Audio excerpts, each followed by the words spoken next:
आपण सुरू करूया. रघुवंशमचा दुसरा सर्ग पाहतोय आणि त्याच्यातले काल आपले 41 श्लोकांपर्यंत झालेलं होतं. आता पुढे आपण 42व्या श्लोकापासून पुढे सुरुवात करतोय. की 41व्या श्लोकापर्यंत आपण पाहिलं की त्या राजाला कळून चुकलं, मी हा जो असा शक्तिहीन झालेलो आहे, काहीच करू शकत नाहीये, तर हे सगळं फक्त आणि फक्त त्या भगवान शंकरांच्या प्रभावामुळे झालेलं आहे. आणि त्याच्यामुळे जी आधी त्याच्या मनामध्ये तडफड सुरू होती, आतल्या आतच तो जळफळत होता, तो आता शांत झालेला आहे. म्हणजेच आपला जो अपमान झालेला होता नाही का, एखाद्या क्षत्रियाला असं बांधून ठेवणं म्हणजे हा त्याचा अपमानच आहे. पण आपला हा झालेला अपमान सुद्धा तो राजा काय झालेला आहे, विसरलेला आहे. का? कारण त्याला कळालंय की हे साक्षात भगवान शंकरांनीच घडवून आणलेलं आहे आणि त्याच्यामुळे ह्याच्यात मी सुद्धा काही करू शकत नाहीये. आणि म्हणून तो सुद्धा तितक्याच तीव्रतेने शांत झालेला आहे. ठीक आहे. आता पुढचा श्लोक आहे 42वा. प्रत्यब्रवीच्चैनमिषु प्रयोगे तत्पूर्वभंगे वितथ प्रयत्नः जडीकृतस्त्रंबकवीक्षणेन वज्रं मुमुक्षन्निव वज्रपाणिः. असा हा 42वा श्लोक आहे. पुन्हा एकदा वाचतो. प्रत्यब्रवीच्चैनमिषु प्रयोगे तत्पूर्वभंगे वितथ प्रयत्नः जडीकृतस्त्रंबकवीक्षणेन वज्रं मुमुक्षन्निव वज्रपाणिः. काय म्हणतात ते? अन्वय. तत्पूर्वभंगे इषु प्रयोगे वितथ प्रयत्नः सह राजा एनं प्रत्यब्रवीत् च त्र्यंबकवीक्षणेन जडीकृतः वज्रं मुमुक्षन् वज्रपाणिः इव राजा तस्थौ. असा हा अन्वय आहे. अर्थ पाहूया आपण. काय म्हणतात ते? वज्रं मुमुक्षन्. वज्र म्हणजे आता वज्र आपण सगळ्यांना माहितीच आहे नाही का. वज्र म्हणजे इंद्राचं शस्त्र.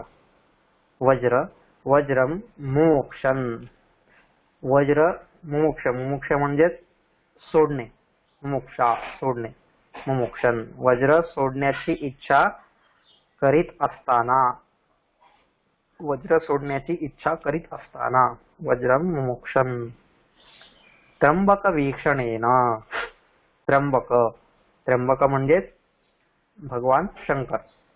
ठीक आहे. त्र्यंबक वीक्षणेन, त्र्यंबकाच्या पाहण्याने. वीक्षण, आता इथं वीक्षण म्हणजे नुसतं पाहणे नाही, तर त्याला आपण नेत्रकटाक्ष म्हणू. तर अशा नेत्रकटाक्षाने, भगवान शंकराच्या नेत्रकटाक्षाने जडीकृत, जड झालेला, स्तंभित झालेला नाही का. जड म्हणजे अगदी स्तब्ध झालेला, स्तंभित झालेला. स्तंभित म्हणजेच काय की स्तंभ म्हणजे खांब. ज्याप्रमाणे खांब कसा असतो, खांब काहीच करतो का? काहीच नाही करत ना, एकदम अगदी शांत उभा असतो खांब.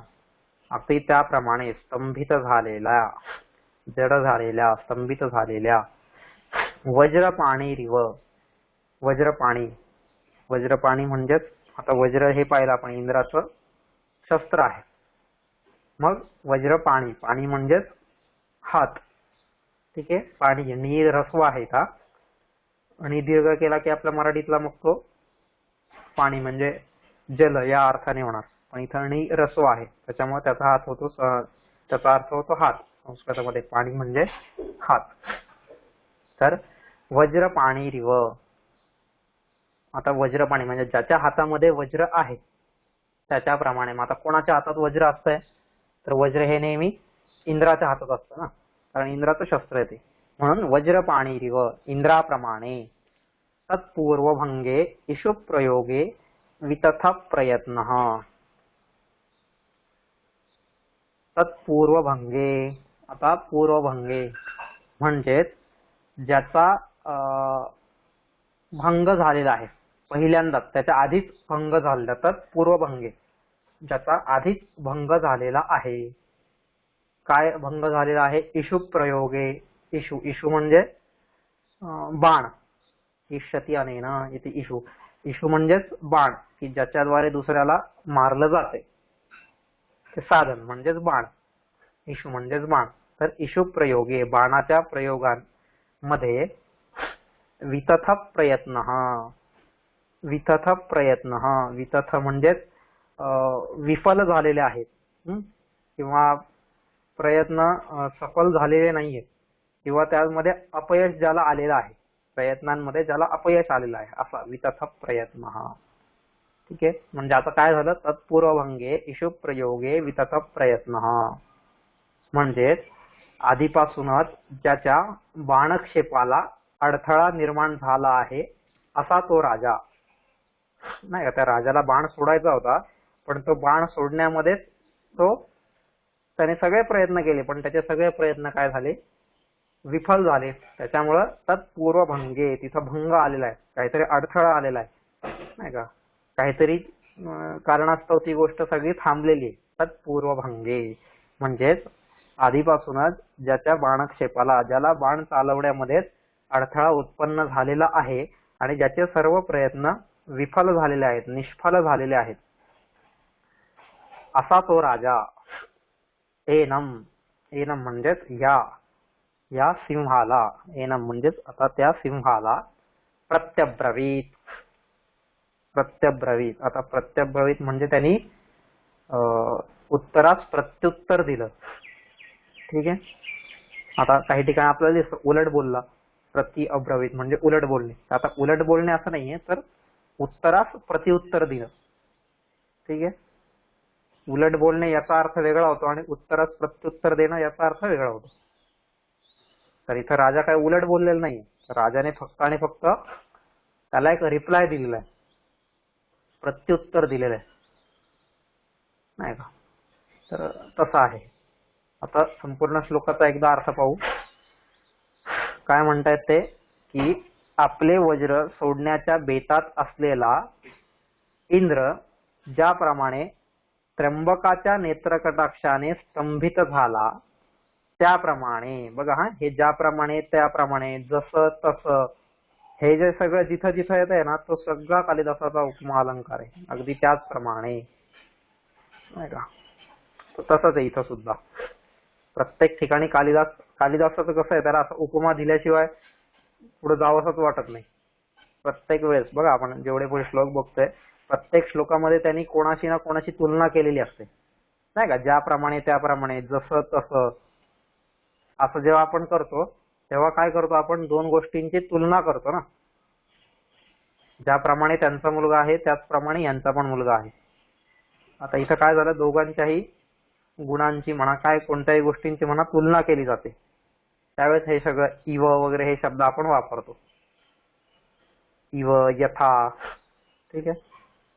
तर तोच इथं पण आलेला आहे, इव. ठीक आहे. वज्रपाणी इव असा शब्द आलाय की नाही, इव म्हणजेच इंद्राप्रमाणे. तर आपले वज्र सोडण्याच्या बेतात असलेला इंद्र ज्याप्रमाणे त्र्यंबकाच्या नेत्रकटाक्षांनी स्तंभित झाला, अगदी त्याचप्रमाणे आधीपासूनच ज्याच्या बाणक्षेपाला अडथळा निर्माण झाला आहे असा तो राजा त्या सिंहाला प्रत्युत्तर देता झाला, त्या सिंहाला परत उत्तर देता झाला, त्या सिंहाला परत बोलला, असा हा श्लोकाचा अर्थ आहे. आता इथं काय आहे, काय म्हणतात ते, वज्रम.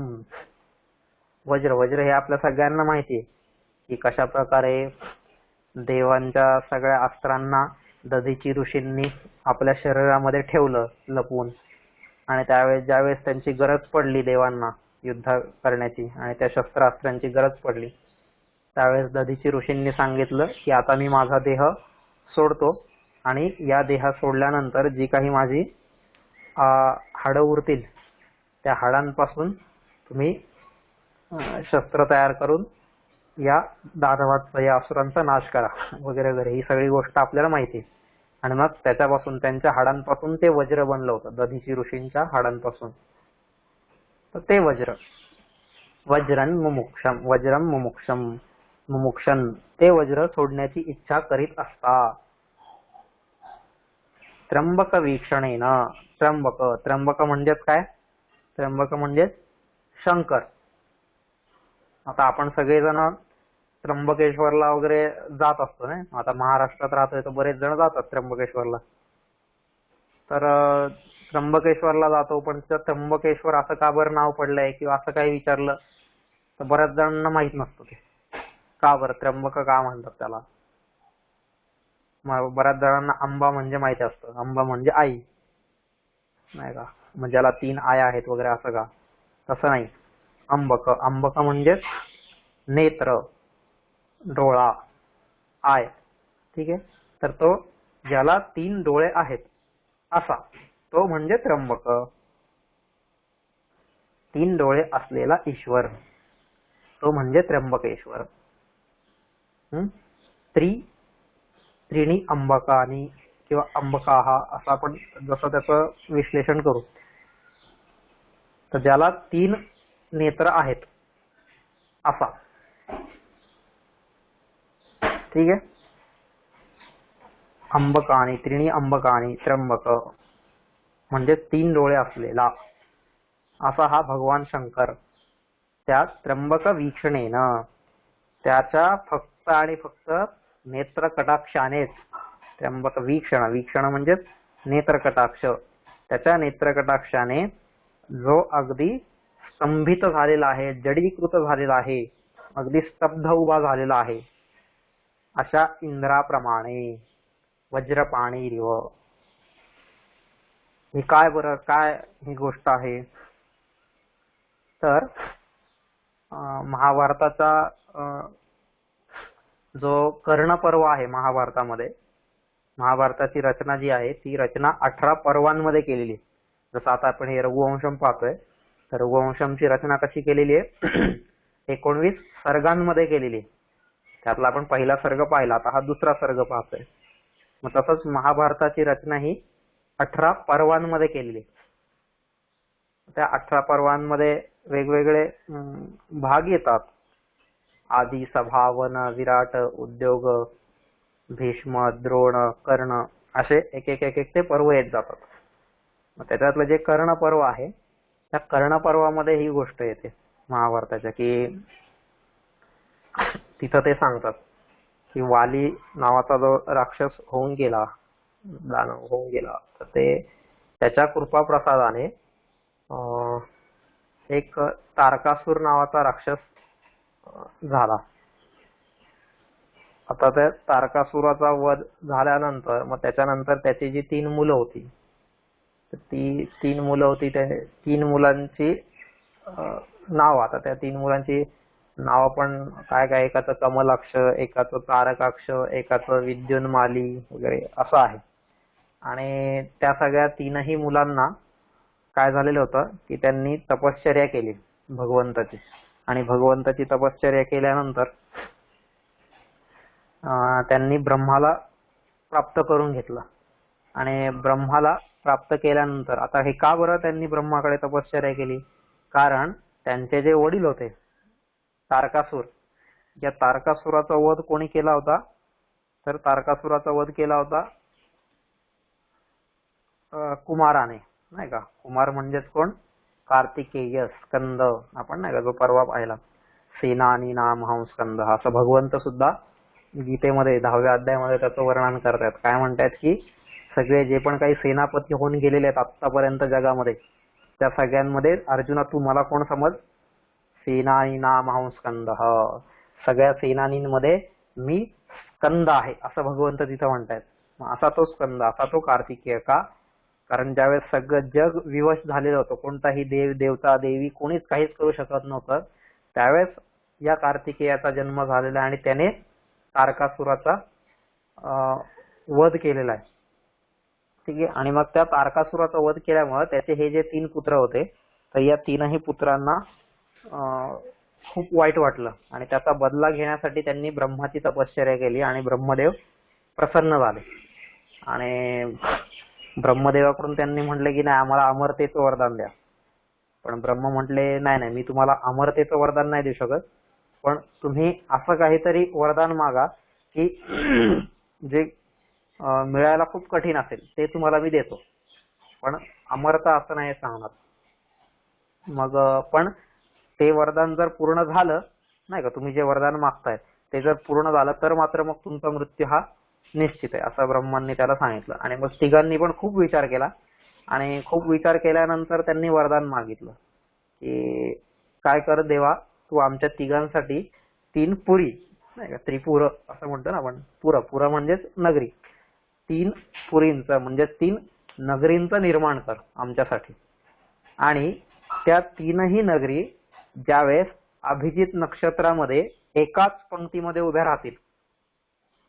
ठीक आहे. आता ह्या 3 पुरी कुठं निर्माण करायच्या, जसे पृथ्वी आपल्या आकाशात फिरते ना, इतर सगळे ग्रह उपग्रह तारे काय ते सगळे जसे आकाशामध्ये मोकळे फिरतायत, अगदी त्याचप्रमाणे ह्या 3ही पुरी सुद्धा काय करायच्या, अशाच वेगळ्या तयार करायच्या, ह्या पृथ्वीवरती नाही, वेगळ्या 3 पुरी स्वतंत्र तयार कर. आणि मग या 3ही पुरी ज्यावेळेस अभिजित नक्षत्रामध्ये एकाच पंक्तीमध्ये जेव्हा उभ्या राहतील आणि ज्यावेळेस एखादा कोणीतरी ज्याने क्रोधावरती विजय मिळवलेला आहे असा अत्यंत शांत अवस्थेत असंभव रथ, असंभव बाण अशा सगळ्या गोष्टींचा सहारा घेऊन जर त्याने आम्हाला मारलं तेव्हाच आमचा मृत्यू होऊ, असं त्यांनी भगवंताकडे वरदान मागितलं. आणि भगवंत म्हटले ठीक आहे चालेल. आणि मग भगवंतांनी तिघांसाठी पण मयासुराला बोलवलं आणि एकाला स्वर्णपुरी, एकाला रजतपुरी आणि एकाला लौहपुरी अशा 3 पुरी देऊन टाकल्या, म्हणून त्याला त्रिपुर. ठीक आहे. मग अशा 3ही पुरींचं विश्वकर्माने निर्माण केलं. आणि त्यानंतर ह्या 3ही भावांनी काय केलं, संपूर्ण जगावरती आपलं अधिपत्य प्रस्थापित केलं आणि संपूर्ण जगाला एकदम त्राही त्राही करून सोडलं होतं त्यांनी की आता काय करायचं, कसं काय, कोणालाच काही कळेना. त्यावेळेस मग सगळे देव गेले आणि सगळ्या देवांनी भगवान शंकराला सांगितलं की अहो तुम्ही तरी आता काहीतरी करा ह्याच्यातून आणि आम्हाला सोडवा इथून. तर त्यावेळेस भगवान शंकर म्हटले मग एवढं असेल तर तुम्ही एक काम करा, माझ्यातली अर्धी शक्ती मी तुम्हाला देतो आणि तुम्ही सगळे युद्ध करा त्याच्याशी आणि जिंका त्याला. आणि भगवान शंकरांनी आपली अर्धी शक्ती त्यांना दिली, पण तरी सुद्धा ते लोक काही म्हणजे एवढ्या सगळ्या देवांना भगवान शंकराची अर्धी शक्ती सुद्धा झेपवली नाही. म्हणजे त्यांच्यात तेवढं सामर्थ्यच नव्हतं की ती अर्धी शक्ती सुद्धा ते स्वीकार करू शकतील. आणि त्यामुळे ते सगळे असमर्थ झाले. आणि म्हणून मग भगवान शंकर म्हणले की ठीक आहे, मग आता मीच स्वतः काय करतो, त्या त्रिपुरासुरांचा संहार करतो. त्रिपुरासुर म्हणजे ज्यांच्याकडं 3 हे आहेत, नगरी आहेत. आणि मग भगवान शंकराने काय केलं, लढण्यासाठी सगळी तयारी केली आणि त्या तयारीमध्ये मग प्रत्येक देवाने त्यांना साथ दिली. मग त्यांच्यासाठी रथ, धनुष्य, बाण, इतर जे जे काय सगळे साधनं होती ती कोणी कोणी काय काय काय काय दिली. मग त्यावेळेस भगवान शंकरांनी स्वतः पृथ्वीला रथ बनवला, सूर्य आणि चंद्राला त्या रथाची चाकं बनवली, मग ब्रह्माला सारथी बनवलं, मग विष्णूला बाण बनवलं, मेरू पर्वताला धनुष्य बनवलं, वासुकीला अजून काय बनवलं नाही का, वासुकी म्हणजे त्या धनुष्याची जी दोरी असते ती दोरी हा वासुकी नाग बनला वगैरे वगैरे. असं असं सगळं झालं. म्हणजे आता हे सगळं का बरं केलं असं, कारण त्यांनी अट तशी ठेवलेली होती ना की काय, की असं जेव्हा पण काय होईल त्यावेळेस असंभव अशा शस्त्रास्त्रांनी जो आमचा वध करेल नाही का, असं त्यांनी हे ठेवलं. असंभव रथ, असंभव बाण, असंभव शस्त्र असे नाही का, जे कधी संभवच नाहीये ना. आता सूर्य आणि चंद्र यांची चाकं कधी तयार होतील का किंवा नाही, असं म्हणजे या सगळ्या अशक्य अशा गोष्टी आहेत. तर त्या सगळ्या गोष्टी एकत्र करून भगवान शंकरांनी ही सगळी युद्धाची तयारी केली. आणि युद्धाची तयारी केल्यानंतर भगवान शंकर तिथं गेलेले आणि त्यावेळेस त्यांनी पाशुपतास्त्र सोडलेले. आणि पाशुपतास्त्र सोडून नेमकं ज्यावेळेस ते अभिजित नक्षत्रामध्ये 3ही नगरी ज्यावेळेस एकत्र येणार होत्या, नेमकं त्याच वेळेस भगवान शंकरांनी तिथं पाशुपतास्त्र सोडलं आणि त्या 3ही नगरींना एकत्र येण्यापासून रोखलं. कारण त्या जर एकत्र आल्या असत्या तर मात्र हे अमर झाले असते, म्हणून भगवान शंकरांनी तिथं त्यांना रोखलेलं आहे. आणि त्याच वेळेस त्या अस्त्रामुळे काय झालं, या तीनही नगरींचा नाश झालेला आहे, म्हणजे जळालेला आहे. म्हणून त्रिपुरदाह असा पण एक शब्द आहे, किंवा त्रिपुरारी असे वेगवेगळे बरेचसे नाव आहेत. तर त्यातला त्रिपुरदाह म्हणजे त्या तीनही पुरांचा ज्याने दाह केलेला आहे, त्या तीनही पुरांना ज्याने जाळलेला आहे असा भगवान शंकर. आणि ते ज्यावेळेस जाळलं त्याने, तर जाळल्यानंतर तिथं काय झालं की ती नगरी कशा जळत आहेत, काय आहेत हे बघण्यासाठी त्यांनी मुद्दामून काय केलं, भगवान शंकरांनी अगदी असं सूक्ष्म रूप धारण केलं. आणि ते सूक्ष्म रूप धारण करून भगवान शंकर पार्वतीच्या कडेवरती जाऊन बसले. ठीक आहे का, तर पार्वतीच्या कडेवर बसून सूक्ष्म रूप धारण करून ते रूप बघत होते की नेमकं कसं जळत आहेत या तीनही नगरी. आणि हे सगळं होत असताना त्या ज्यावेळेस भगवान शंकर असे पार्वतीच्या कडेवरती बसून पाहत होते, त्यावेळेस इंद्राने त्या भगवान शंकरावरतीच वज्र सोडण्याची त्याला इच्छा झाली. इंद्राला कुठंतरी इंद्राला अहंकार झाला की आता भगवान शंकर एवढंच झालेलं आहे, तर पटकन मी त्याला माझं वज्र सोडतो आणि वज्राने त्याचा नाश करतो, असं इंद्राला वाटलं. आणि म्हणून त्याच्यासाठी इंद्राने वज्रपाणी त्याने काय केलं, आपलं वज्र उचललं. कशासाठी, भगवान शंकरावरती चालवण्यासाठी. आणि त्याच वेळेस भगवान शंकरांनी फक्त त्या पार्वतीच्या कडेवरून इंद्राकडे म्हणजे वज्रपाणीकडे फक्त एक असा नेत्रकटाक्ष टाकला. आणि तेवढा नेत्रकटाक्ष टाकल्याबरोबरच इंद्राला सगळं कळालं, हा जरी त्यांनी सूक्ष्म रूप धारण केलेलं आहे तरी ते जगाचे संहारक आहेत, आणि त्यांचा हा नेत्रकटाक्ष माझ्यासाठी खूप घातक आहे. बाकी मग ते लढायला आले माझ्यासोबत वगैरे वगैरे सगळ्या गोष्टी तर लांबच्याच नाही का. एखाद्याने आपल्याकडे असं तिरप्या नजरेने जरा पाहिलं थोडं रागवून का आपण कसं एकदम शांत होतो लगेच, अगदी त्याचप्रमाणे तिथं इंद्र सुद्धा एकदम शांत झालेला आहे ह्या भगवान शंकराच्या नेत्रकटाक्षाने. आणि मग शांत झाला तर कसा शांत झालेला आहे, तर अगदी स्तंभाप्रमाणे खांबाप्रमाणे जडीकृत त्र्यंबक वीक्षणेन नाही का, की बालशंकराने बालरूप धारण केलेल्या शंकराने ज्यावेळेस नेत्रकटाक्ष टाकला, तर त्याच्या त्या नेत्रकटाक्षाने भगवान शंकर जो आहे त्याच्या नेत्रकटाक्षाने इंद्र एकदम जडीकृत म्हणजे स्तब्ध झालेला आहे, शांत झालेला आहे, खांबासारखा अगदी उभा राहिलेला आहे. त्याचा हात सुद्धा त्याने हलवला नाही, काहीच केलं नाही. अगदी त्याचप्रमाणे ज्याची अवस्था झालेली आहे असा तो राजा दिलीप. बघा किती सुंदर उपमा दिली. पण आता उपमा देण्यासाठी पण त्याला एवढी सगळी आधी गोष्ट माहिती पाहिजे, तेव्हा तो त्याची उपमा देईल ना. आता आपण म्हटलं अशा उपमा देऊ, पण आपल्याला या गोष्टीच माहिती नसते आधी, तर आपण काय उपमा देणार तिथं तरी.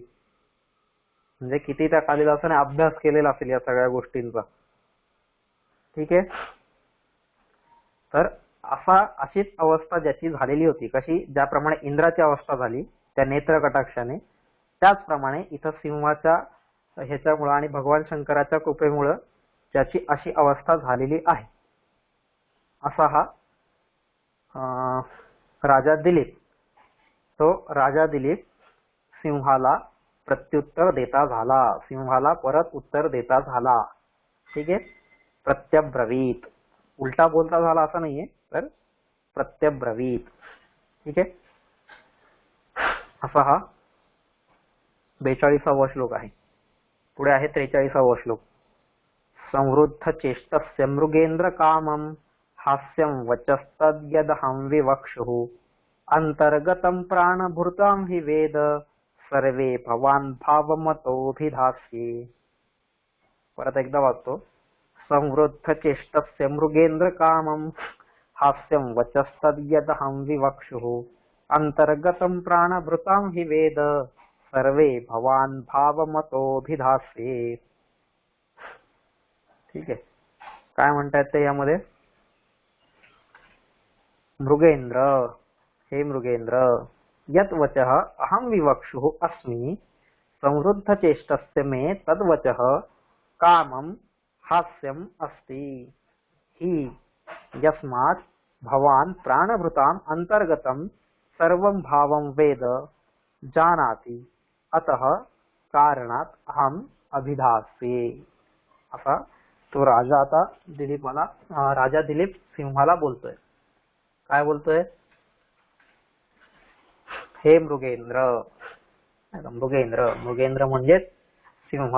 या सिंहाला पण भगवंत गीतेत म्हणतात 10व्या अध्यायामध्ये विभूती योगामध्ये, मृगाणांच मृगेंद्रोहम वैरतेयश्च पक्षिणाम. नाही का, मृगाणांच मृगेंद्रोहम. जे मृग आहेत, मृग म्हणजेच प्राणी, त्या प्राण्यांमध्ये मी कोण आहे? सिंह आहे. मृगाणांच मृगेंद्रोहम वैनतेयश्च पक्षिणाम. वैनतेय, वैनतेय म्हणजेच गरुड. गरुडाचं नाव आहे, म्हणजे विनता, विनतेचा पुत्र तो म्हणजेच गरुड. म्हणजेच पक्ष्यांमध्ये मी कोण आहे? गरुड आहे. आणि प्राण्यांमध्ये मी सिंह आहे. असं भगवंत विभूती योगामध्ये 10व्या अध्यायामध्ये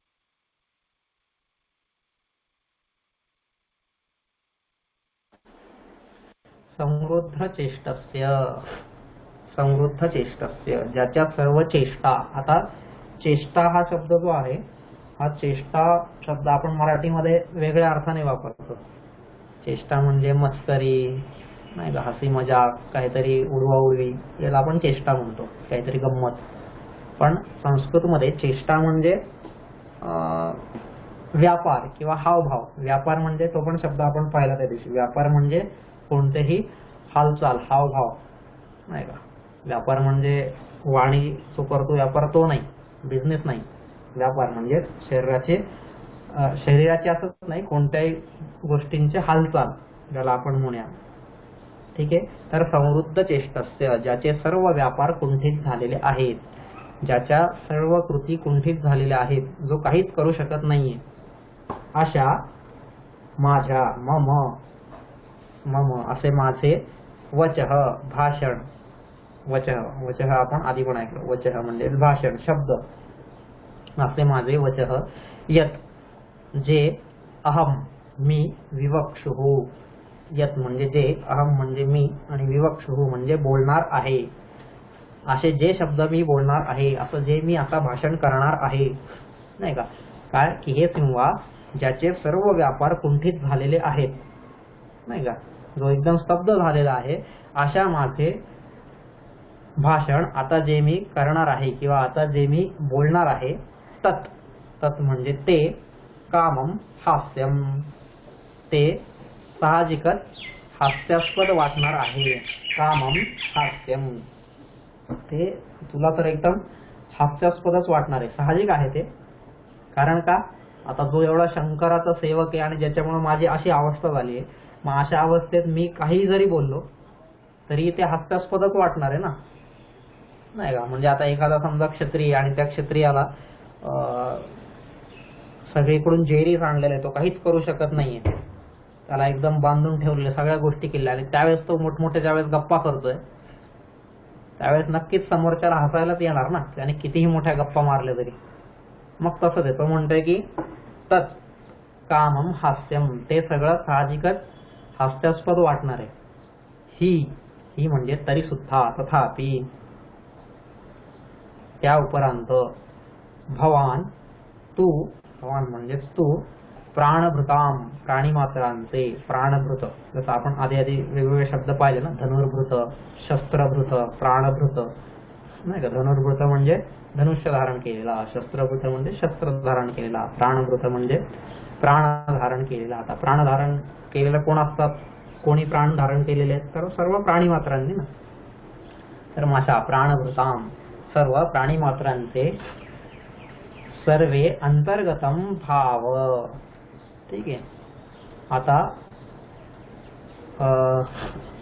सर्वम अंतर्गतम भावम, हृदयातील सर्व भाव, हृदयातील सर्व विकार, हृदयातील किंवा मनातील सर्व भावना, वेद जाणतोस. म्हणजेच तू सर्व प्राणीमात्रांच्या मनातील, हृदयातील भावभावना जाणतोस. म्हणून अतः अभिधासे, म्हणून, अतः म्हणजे म्हणून, अभिधासे म्हणजेच मी बोलतोय. ठीक आहे. काय म्हणतोय तो सिंहाला? की हे सिंहा, ज्याचे सर्व व्यापार कुंठित झालेले आहे, असा मी आता जे बोलणार आहे ते साहजिकच आहे की तुला हास्यास्पद वाटणार आहे. पण सर्व प्राणी मात्रांचे हृदयगत मनोविकार तू जाणत असल्यामुळे मी ते बोलून टाकतोय, ते मी बोलतोय. असं बरोबर ना? म्हणजे ही त्याने आता त्याच्या बोलण्याची सुरुवात करतानाच त्याने ही प्रस्तावना केलेली. का बरं? प्रस्तावना करणं ही आवश्यक आहे. आता मी का बरं बोलतोय, कशासाठी बोलतोय, प्रत्येक गोष्टीला या सगळ्या स्टेजमधून जावं लागतं.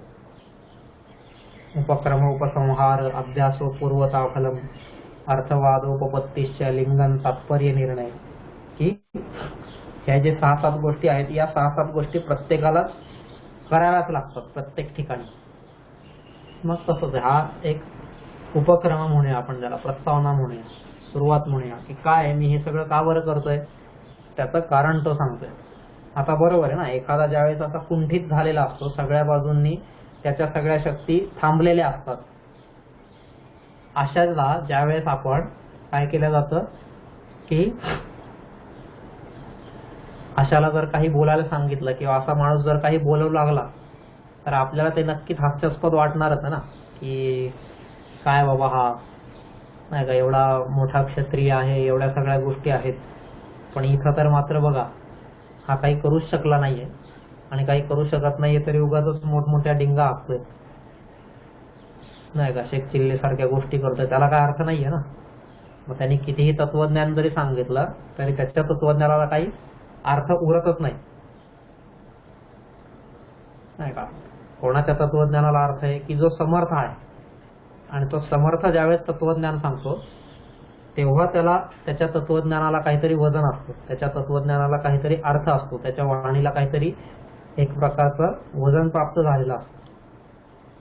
पण ज्याच्याकडे या काहीच गोष्टी नाहीये, तो कितीही जरी बोलू लागला तरी समोरचे ऐकणारच नाहीत ना, कारण त्याच्यासाठी मी आधी समर्थ झालो पाहिजे, आणि समर्थाचं मग सगळेजण ऐकतात. रस्त्यावरती जर असा भिकारी असेल एखादा, आणि तो भिकारी जर तत्वज्ञान सांगत सुटला तर त्याचं कोणी ऐकणार आहे का? नाही.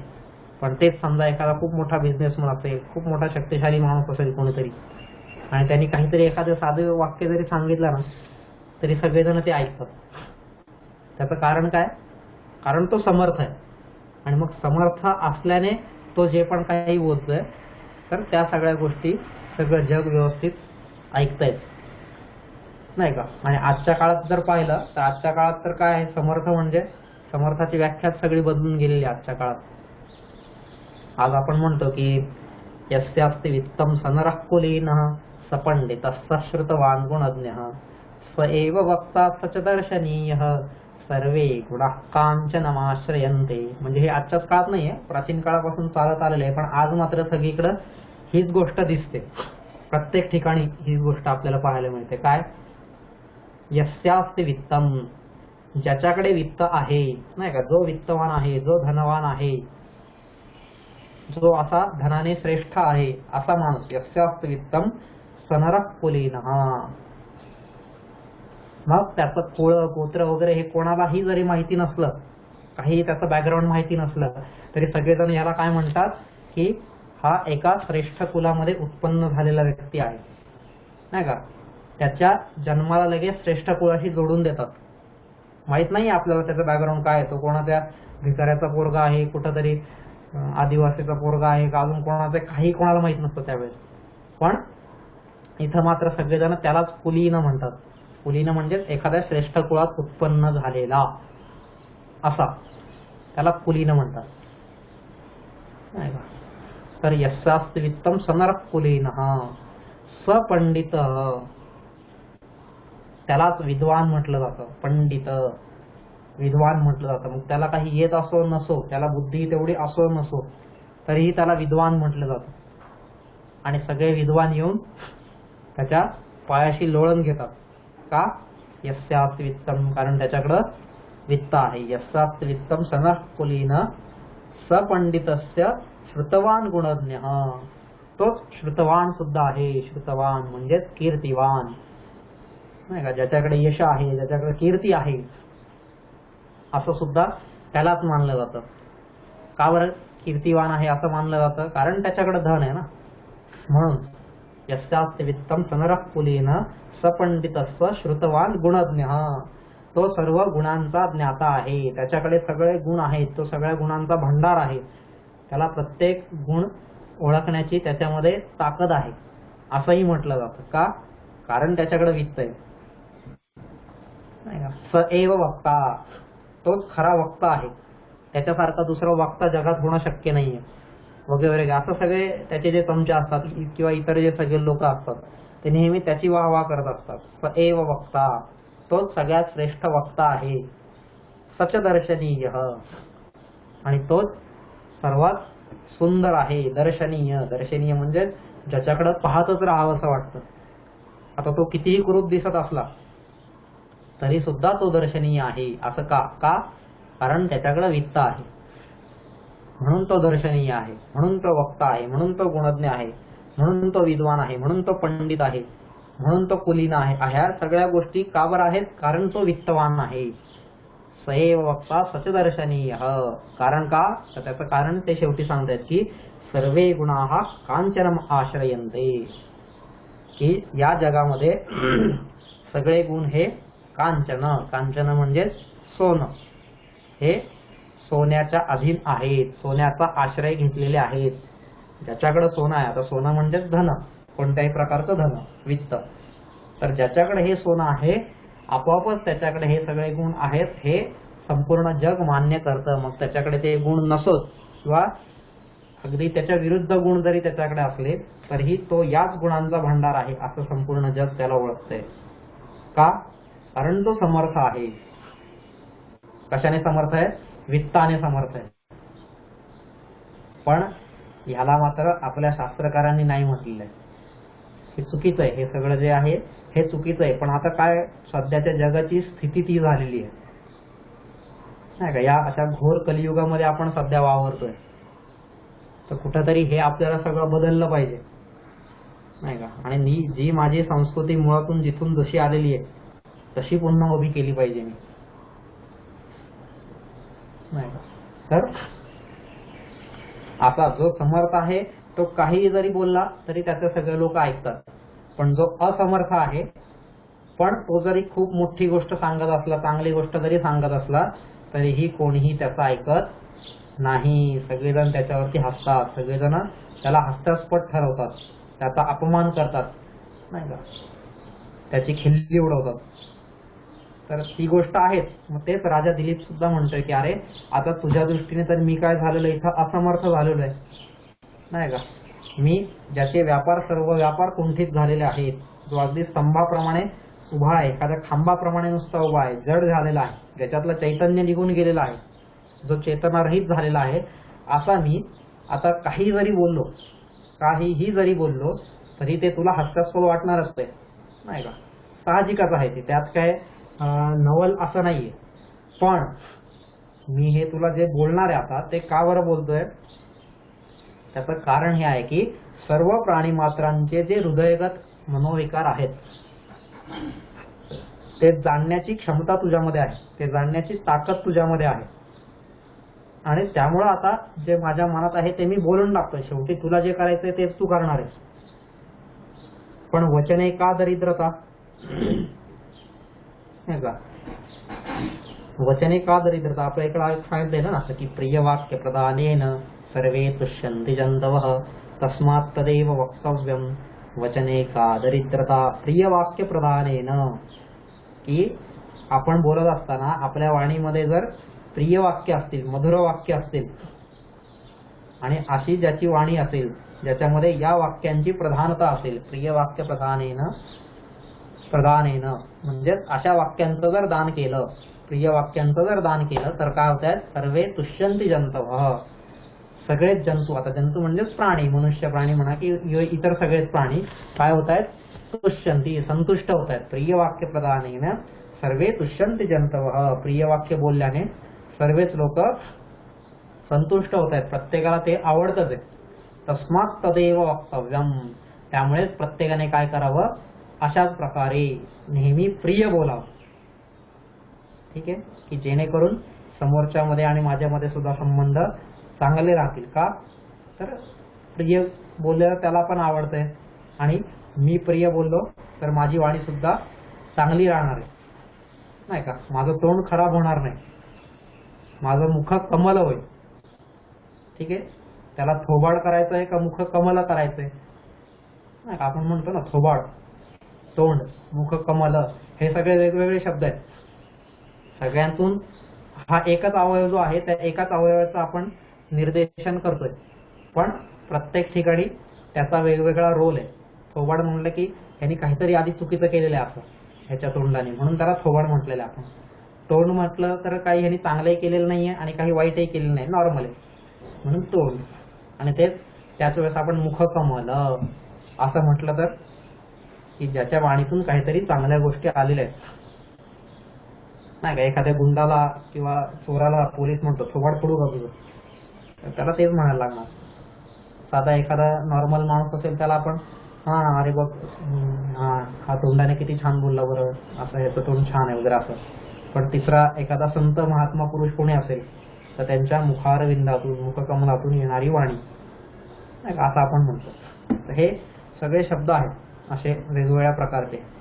तर मग अशा वेळेस ज्याने हे जे माझं मुख आहे त्या मुखातून मी अशीच वाणी बोललो पाहिजे, कशी? प्रिय वाक्य प्रदानेन सर्वे तुष्यंती जंतव तस्मात् तदेव वक्तव्यम. त्यामुळे माझा मुखारविंद जर मला करायचं असेल तर अशाच प्रकारचं नेहमी मी बोललो पाहिजे. ठीक आहे, तस्मात् तदेव वक्तव्यम. वचने का दरिद्रता. आता ते काय म्हणतायत शेवटी, अरे बोलण्यामध्ये दरिद्रता कशाला बाळगायची, नाही का, बोलण्यामध्ये दरिद्रीपणा कशाला, काय त्याला पैसे लागतात का, मग त्यामध्ये कंजूसी कशाला करायची, बोलायचं ना, बिंदास बोलायचं.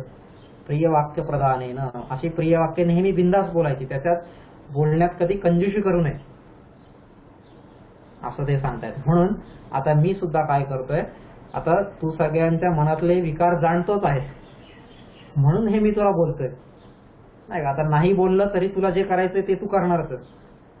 त्यापेक्षा बोलून माझ्या मनातल्या ज्या भावना आहेत त्या भावना तरी मी व्यक्त करतो, आणि मग त्याच्यानंतर तुला जे हवं ते तू कर. कारण आता तुझ्यासमोर माझी एकही चालत तर नाहीच आहे, साक्षात शंकराचं वरदास्त आहे तुझ्यावरती. त्याच्यामुळं माझी इथं एकही चालणार नाही, तुला जे करायचं तेच तू कर. पण निदान एकदा मी हे माझ्या मनातलं जे काय आहे तेवढं तरी बोलून मोकळा होतो ना, म्हणून मी तुझ्यासमोर आता हे बोलतोय. हे जरी तुला हास्यास्पद वाटलं तरीही चालेल. बघा हा, आता ज्याप्रमाणे तिकडं सिंहाने त्याचे एक एक तर्क दिले होते वरती, तसेच आता एक एक तर्क इथं राजा सुद्धा देतोय. राजा दिलीप स्वतः एवढा संकटात पडलेला आहे, पण तरी सुद्धा तर्कयुद्ध बुद्धीने धर्माच्या रक्षणासाठी, धर्माच्या कार्यासाठी, आपल्या कर्तव्यासाठी तो प्रयत्न काही सोडत नाही.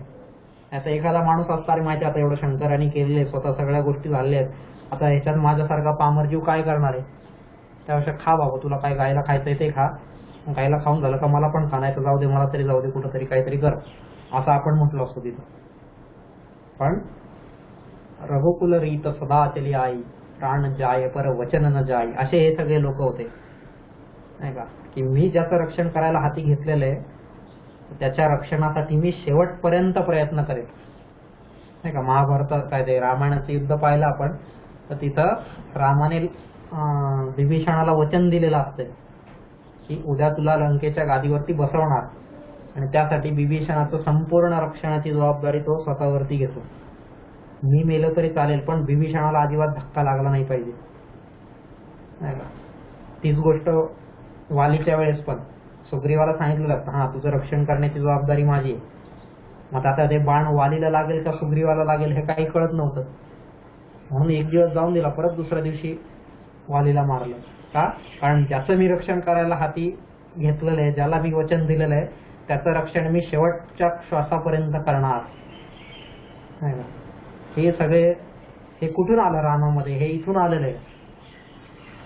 कारण आधी दिलीप त्याचे जे सगळे वंशज होते त्या सगळ्या वंशजांनी असं केलेलं आहे. पुढे आपण आता ह्याच्यानंतर दिलीपानंतर येईल रघु, त्या रघुचं पण असंच आहे, सुंदर ते सगळं वर्णन आहे, रघु आणि कौत्स यांचा संवाद म्हणा. हे सगळे म्हणजे उगाचच अशा वंशामध्ये राम जन्माला येत नाही. आपल्याला वाटतं माझ्या घरात का बरं राम येत नाही, कारण मी असं वागत नाही ना की जेणेकरून आम्हाला माझ्या घरात जन्म घ्यावा वाटेल. ठीक आहे, तर असा हा राजा दिलीप होता आणि म्हणून तो आता बोलायला लागलेला आहे. हा 43वा श्लोक झाला. काय म्हणता येतं की हे सिंहा, ज्याचे सर्व व्यापार कुंठित झालेले आहेत असा मी आता जे बोलणार आहे ते साहजिकच हास्यास्पद वाटणार आहे, पण तरीही सर्व प्राणीमात्रांच्या हृदयगत मनोविकार तू जाणत असल्यामुळे या गोष्टी आता मी तुझ्यासमोर बोलत आहे असं म्हणून तो सांगतोय. काय सांगतो राजा दिलीप पुढं 44वा श्लोक. मान्यस्त्वमे स्थावर जंगमानां सर्गस्थिति प्रत्यवहार हेतुः गुरोरपीदं धनमाहिताग्नेः नश्यत् पुरस्तादनुपेक्षणीयम्. एकदा वाचतो. मान्यस्त्वमे स्थावर जंगमानां सर्गस्थिति प्रत्यवहार हेतुः गुरोरपीदं धनमाहिताग्नेः नश्यत् पुरस्तादनुपेक्षणीयम्. या श्लोकाचा अन्वय आहे. स्थावर जंगमानां सर्गस्थिति प्रत्यवहार हेतुः सह भूतेश्वरः मे मान्यः अस्ति. आहिताग्नेः गुरोः अपि इदं गोरूपधनं पुरस्तात् नश्यत् अनुपेक्षणीयम् अस्ति. किती सुंदर तर्क दिलेला आहे त्यांनी. खरंच म्हणजे एखाद्याने सेवा करायची तर कशी करायची, काय करायची, हे ह्याच्यातून आपण सगळं शिकलो पाहिजे. एखाद्याने आपलं कर्तव्य कशा प्रकारे बजावलं पाहिजे, नाही का, आपल्या ड्युटी प्रती आपण किती सजग असलं पाहिजे, हे सगळं इथं सांगितलेलं आहे. ठीक आहे. स्थावर जंगमानाम, स्थावर आणि जंगम वस्तूंच्या. स्थावर, स्थावर म्हणजे ज्या एका जागी स्थिर आहेत. आपण नाही का आपल्या याच्यामध्ये पण असतं ना, स्थावर मालमत्ता, जंगम मालमत्ता असं असतं ना आपल्या इथं पण. घर वगैरे ह्या सगळ्या गोष्टी स्थावर मालमत्तेत येतात. तर इतर ज्या काय आहेत त्या जंगम मालमत्तेमध्ये येतात. तर अशा या स्थावर जंगमानाम, स्थावर आणि जंगम वस्तूंच्या सर्गस्थिती प्रत्यवहार हेतु. सर्ग, सर्ग म्हणजे उत्पत्ती, सर्ग नवीन निर्माण होणे, त्याला सर्ग म्हणतात. उत्पत्ती, सर्ग म्हणजे उत्पत्ती. स्थिती, स्थिती म्हणजे स्थैर्य, ती गोष्ट जिची उत्पत्ती झालेली आहे ती टिकून राहणं. उत्पत्ती, स्थैर्य. सर्ग म्हणजे उत्पत्ती, स्थिती म्हणजे स्थैर्य, स्थिती. आणि प्रत्यवहार, प्रत्यवहार म्हणजेच प्रलय, नाश, विनाश, संहार. ठीक आहे. म्हणजे सर्ग, स्थिती आणि प्रत्यवहार म्हणजे उत्पत्ती, स्थिती आणि लय. म्हणजे GOD ही जी संकल्पना आहे, गॉड आपण ज्याला म्हणतो, GOD, गॉड म्हणजे काय, जनरेटर, ऑपरेटर, डिस्ट्रॉयर. हे जे आहे उत्पत्ती, स्थिती, लय, नाही का. ब्रह्मा, ब्रह्मा काय करतो, जनरेटर, ब्रह्मा हा सृष्टीची उत्पत्ती करतो. ऑपरेटर, ऑपरेटर म्हणजे त्याची स्थिती, ती जी ब्रह्माने उत्पत्ती केलेली आहे त्याला टिकवून ठेवणं, त्याचं पालन करणं, त्याला एक स्थिती, एका स्थितीमध्ये ठेवणं. हे काम कोण करतं, विष्णू. O म्हणजे ऑपरेटर, GO. आणि D म्हणजे डिस्ट्रॉयर. हे काम कोण करतं, भगवान शंकर, संहारक, डिस्ट्रॉयर, विनाशक, नाही का. भगवान शंकर, ब्रह्मा काय करतो, उत्पत्ती करतो, विष्णू स्थिती करतो आणि शंकर लय करतो, विनाश करतो. असं GOD, जनरेटर, ऑपरेटर, डिस्ट्रॉयर. तर असं हे ज्याप्रमाणे आहे, अगदी ह्यांना कारण असलेला सर्ग, स्थिती, प्रत्यवहार हेतु. हेतु म्हणजे त्याचं कारण असलेला, म्हणजे सर्ग, स्थिती आणि प्रत्यवहार, उत्पत्ती, स्थिती आणि लय यांना कारणरूप असलेला, हे या तीनही गोष्टी ज्याच्यामुळे होत आहेत असा तो शंकर. ठीक आहे. आता शंकर ह्या तीनही गोष्टी करतोय. एक मिनिट, आपण आधी श्लोकाचा अर्थ पाहूया. असा तो शंकर, असा तो ईश्वर, मे मान्य, मला पूज्य आहे. मे मान्य, हे कोण बोलतंय सगळं आता, आता हा राजा त्या सिंहाला बोलतोय. ठीक आहे. असा तो शंकर मला मान्य आहे, मला पूज्य आहे, मला पूजनीय आहे, मला वंदनीय आहे. अपि, पण तसेच, अपि पण तरी सुद्धा, त्याचप्रमाणे आहिताग्नेः गुरोः. आहिताग्नेः, आहित अग्नेः म्हणजे ज्यांनी अग्निहोत्र धारण केलेलं आहे, अग्निहोत्र घेतलेलं आहे, अग्निहोत्राचं व्रत घेतलेलं आहे. आहित आग्नेहे गुरो हो, अशा गुरूंचे, ज्यांनी अग्निहोत्राचं व्रत घेतलेलं आहे अशा गुरूंचे. धनम, धनम म्हणजे धन, अशा गुरूंचे धन पुरस्तात, माझ्या समोर, पुरस्तात माझ्या समोरच, नश्यत नाहीसे होत असता, नाही का. ज्यांनी अग्निहोत्र धारण केलेलं आहे, अग्निहोत्र स्वीकारलेलं आहे किंवा अग्निहोत्राचं व्रत ज्यांनी घेतलेलं आहे अशा गुरूंचं धन माझ्या समोरच नाहीसं होत असताना तेही अनुपेक्षणीयम, ते सुद्धा उपेक्षणीय नाही, त्याची सुद्धा उपेक्षा करून चालणार नाही, त्याच्याकडेही दुर्लक्ष करून चालणार नाही. अनुपेक्षणीयम, त्याची सुद्धा उपेक्षा करून चालणार नाही, त्याच्याकडे सुद्धा दुर्लक्ष करून चालणार नाही, असा हा तर्क दिलेला आहे त्यांचा. काय म्हणतोय तो की स्थावर आणि जंगम वस्तूंच्या उत्पत्ती, स्थिती आणि प्रलयाला कारण असलेला तो भगवान शंकर, तो ईश्वर मला पूज्य आहे, मला मान्य आहे, वंदनीयच आहे. पण त्याचबरोबर अग्निहोत्र घेतलेल्या गुरूंचे गोरूप धन, आता गोरूप म्हणजे गायरूपी असलेलं जे धन आहे ते धन माझ्या डोळ्यांसमोरच नाहीसं होत असता ते सुद्धा कसं आहे, अनुपेक्षणीय आहे, त्याच्याकडेही दुर्लक्ष करून मला चालणार नाही, त्याची उपेक्षा करून मला चालणार नाही. म्हणजे बघा किती त्याला त्याच्या कर्तव्याची व्यवस्थित जाणीव आहे. ठीक आहे. काय म्हणतोय तो राजा की एकीकडे स्वतः भगवान शंकर आहे. आता भगवान शंकरांपुढं हे वशिष्ठ ऋषी तरी काही आहेत का? कारण या वशिष्ठ ऋषींना पण तयार करणारा कोण आहे? भगवान शंकरच ना. का? कारण स्थावर जंगमानाम सर्ग स्थिती प्रत्यवहार हेतू. कारण या जगामध्ये जे पण काही स्थावर आणि जंगम, स्थावर म्हणजे एका जागी स्थिर आणि जंगम म्हणजे जे फिरत आहे, जे एका जागी स्थिर नाहीये, जे अस्थिर आहे नाही का. या जगामध्ये या दोनच गोष्टी आहेत, एक तर स्थावर आहेत किंवा अस्थावर आहेत किंवा अस्थिर आहेत किंवा फिरणारे आहेत. या दोनच गोष्टी आहेत जगात. त्याच्या व्यतिरिक्त तिसरी कोणतीही गोष्ट नाहीये जगात. कोणतीही गोष्ट जरी आपण पाहिली तर एकतर ती स्थिर आहे किंवा अस्थिर आहे. ह्याच्यापेक्षा तिसरी कोणतीही कॅटेगरी जगात नाहीये. मग अशा असताना कोणती गोष्ट बघा तुम्ही, सूर्य चंद्र तारेवारे काही घ्या, तर एकदम आपली शेतातली माती असू, घर असू, बंगला असू किंवा आपण स्वतः असू, या कोणत्याही गोष्टीचं विभाजन जर तुम्ही करायचं म्हटलं तर या दोनच गोष्टींमध्ये विभाजन होतंय सध्या. ह्याच्यामध्ये तिसरा कोणता कॅटेगरी अजून येत नाही, क्रायटेरिया अजून येत नाही, स्थावर आणि जंगम. तर या सगळ्या गोष्टींना तयार करणारा, त्यांना पालन करणारा आणि त्यांचा विनाश करणारा सर्ग स्थिती प्रत्यवहार हेतू, ह्याच्यासाठी जो कारणभूत आहे असा कोण आहे कारणभूत? असा शंकर. सह म्हणजेच तो शंकर. आता आपण म्हणू आधी तर पाहिलं आपण उत्पत्तीचं काम ब्रह्मा करतोय, पालनाचं काम विष्णू करतोय आणि विनाशाचं काम शंकर करतोय.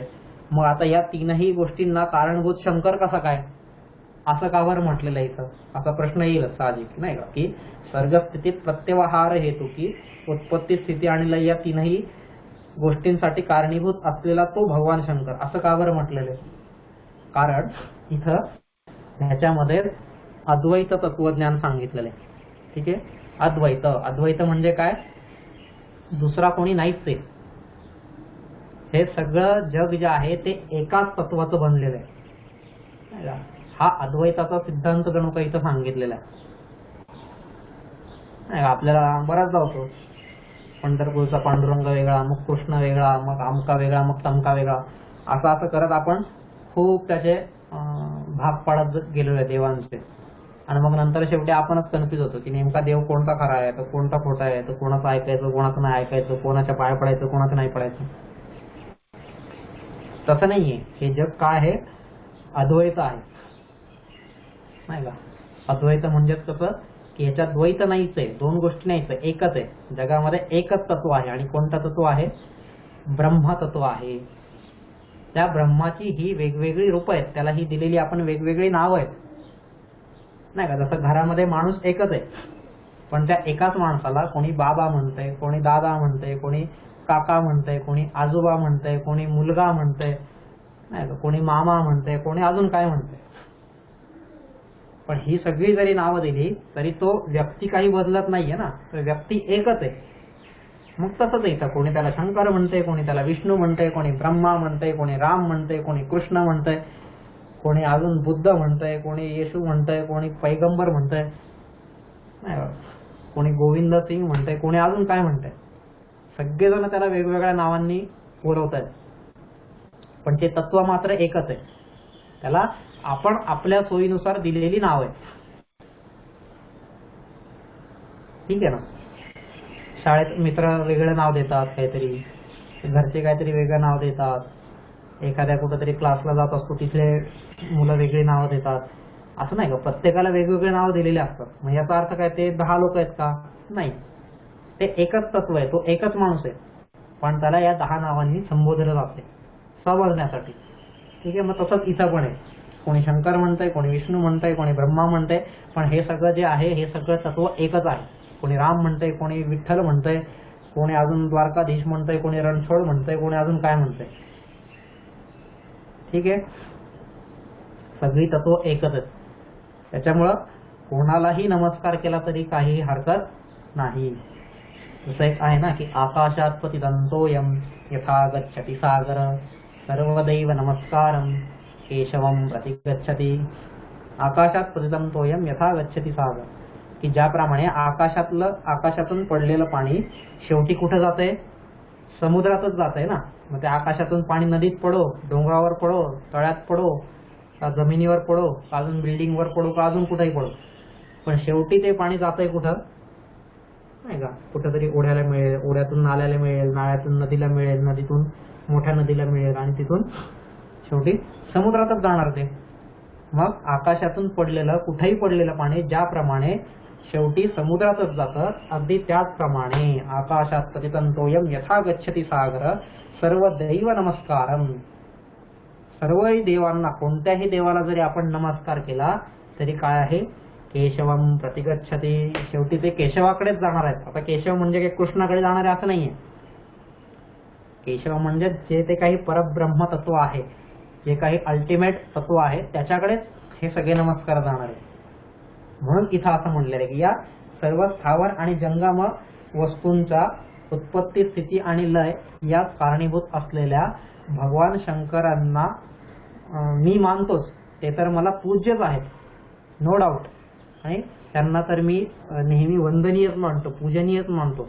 त्यांच्या सेवेमध्ये तर मी आहेच. पण त्याच वेळेस आहित आग्ने हे गुरु हो, ज्यांनी अग्निहोत्र धारण केलेलं आहे, अग्निहोत्राचं व्रत स्वीकारलं आहे, असे माझे गुरु अग्निहोत्र. अग्निहोत्र हे व्रत आहे, म्हणजे अग्नीची पूजा करणं, नाही का. आज आपण बरीचशा ठिकाणी नाव ऐकत असतो, आपण अग्निहोत्री असं नाव ऐकतो, पण तो अग्निहोत्री कधी अग्नीची पूजा करत असेल का नाही माहित नाही. आता फक्त त्याचं ते नाव उरलेलं आहे. अग्निहोत्री त्याला म्हणतात की त्यांनी अग्निहोत्राचं व्रत घेतलेलं आहे, म्हणजे सकाळ संध्याकाळ घरात अग्नीची उपासना करणं, अग्नीची पूजा करणं, गार्हपत्य अग्नी जो आहे त्याची पूजा करणं, त्याला अग्निहोत्र म्हणतात. ठीक आहे.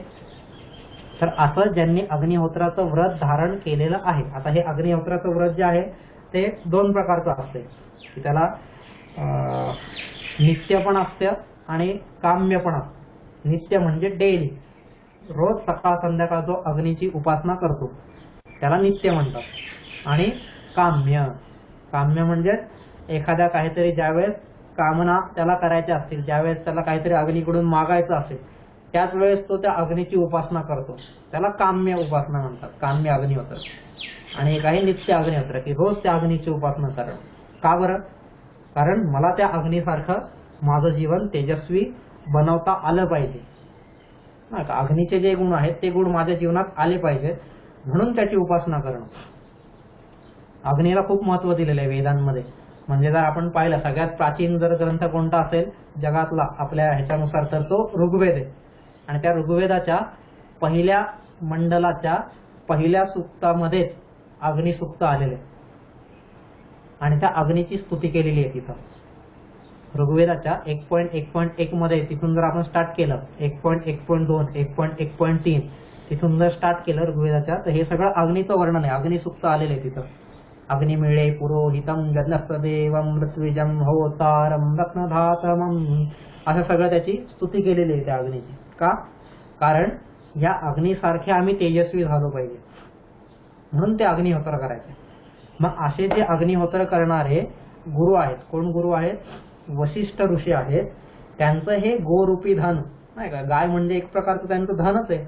ही गाय नंदिनी जी आहे ही, कारण त्यांच्या त्या अग्निहोत्रासाठी त्यांच्या त्या यज्ञासाठी असलेले साधनभूत ती गाय आहे आणि ती त्यांचं एक प्रकारचं धनच आहे ना. मग या ऋषींचं धन माझ्या समोर, माझ्या डोळ्यांसमोर जर नाहीसं होतंय तर ती गोष्ट सुद्धा मला दुर्लक्षित करून चालणार नाही ना. ते तर माझं कर्तव्य आहे, कारण मी त्यांच्या गायीला घेऊन आलेलो इकडं. त्यांनी नव्हतं सांगितलं मला, मी आलो त्यांना विचारलं मी काय करू. मग तेव्हा त्यांनी मला सांगितलं की ही तू गाय घेऊन जा. आणि मग आता हे सगळे दायित्व माझं आहे, ही सगळी जबाबदारी माझी आहे. त्याच्यामुळे हे मध्येच मला सोडून चालणार नाही. जरी भगवान शंकर मला पूजनीय असले तरी सुद्धा या गुरूंच्या गायीची अशी जी तिचा नाश होतोय तो सुद्धा दुर्लक्ष करून मला चालणार नाही. म्हणजे बघा आपल्या कर्तव्याप्रती तो किती एकनिष्ठ आहे. कर्तव्यापासून अजिबात हललेला नाहीये, ढळलेला नाहीये. त्याच्याकडून ही गोष्ट आपण आपल्या जीवनात शिकली पाहिजे की ह्या गोष्टी मला केल्या पाहिजेत. ठीक आहे. तर असं हे उत्तुंग चरित्र आहे राजा दिलीप आणि असा हा त्यांचा सुंदर संवाद आहे. सुंदर तर्क दोघेही एकमेकांशी करतायत आणि त्याच्यातून आपल्याला आपल्या जीवनात जे काही गुण घेता येण्याजोगे ते आपण घेतले पाहिजे आणि त्यानुसार आपलं जीवन सुद्धा उन्नत बनवलं पाहिजे, विकसित बनवलं पाहिजे. आपल्या जीवनाला सुद्धा एक प्रकारचा सुगंध प्राप्त झाला पाहिजे. ठीक आहे. तर ह्याच्यासाठी आपल्याला जे जे काही याच्यातून घेता येईल ते सगळे आपण घेऊया. ठीक आहे. आणि आज आपण आता इथं थांबूया. आपले 44 श्लोक झालेले आहेत. उद्या 45व्या श्लोकापासून पुढे पाहूया.